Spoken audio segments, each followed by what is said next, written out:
బాగుంది సుమీ లంక. నీకు భామతో ప్రణయం, నాకు భామతో ప్రణయం. తస్తున్నానయ్యా బండెడి చాకరీ చేయలేక. తలవంగు తక్కిది మిఠాయి ఇటై. వర్షం పడింది, భూమాత చల్లబడింది, ఆకాశం వెలివిరిసింది, నా హృదయము చల్లబడింది.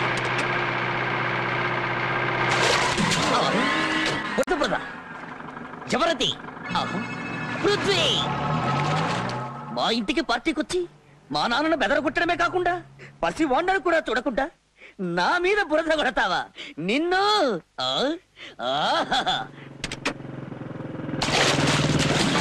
మళ్ళీ బురద, మళ్ళీ వీడవడు. ఇన్స్పెక్టర్ విక్రమ్.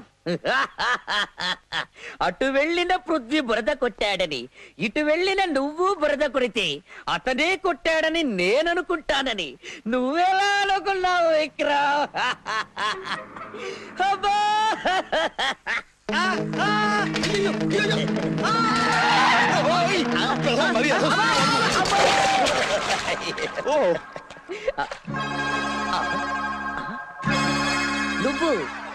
నువ్వెవరు బాబు? నటరాజ దత్తాత్రేయ అని డాన్స్ మాస్టర్ అండి. సైకిల్ తొక్కుతుంటే ఎదురు కారు వచ్చింది, దాంతో కంగారు వచ్చాను, తాళం తప్పి మేమే పడిపోయామండి. శుభ్రంగా నీళ్ళతోటే కడుక్కోమ్మా. ఆల్రెడీ ఒకడున్నాడు, మళ్ళీ వీడవడు. ఆ ఎస్పీ విక్రమ్ గాడు ఓ పక్క నుంచి రెచ్చిపోతున్నాడు, ఈ పృథ్వీ గాడు ఇంకో పక్క నుంచి ఉట్టికేస్తున్నాడు. వీళ్ళిద్దరూ ఎడా పెడా వాయించేస్తున్నారండి. పిచ్చి పాన్పరాగ్ పాపారావు, ఎడాపెడా వాయించడానికి ఇద్దరు కాదు, ఒంగునుంటే ఎదురు నుంచి సైకిల్ తో గుద్ది పడేయడానికి మూడో వాడు ఒకడున్నాడు. ఒరేయ్, వాళ్ళు వెనక నుంచి బురద కొడితే నువ్వు ఫ్రంట్ నుంచి డిఫరెంట్ డిజైన్ లో పాన్పరా కొట్టావు కదరా పాపిగా. ఓకే ఓకే నాన్న, నేను నీ సెకండ్ హ్యాండ్ కొడుకునే అయినా ఫస్ట్ హ్యాండ్ ఇన్ఫర్మేషన్ ఒకటిస్తాను.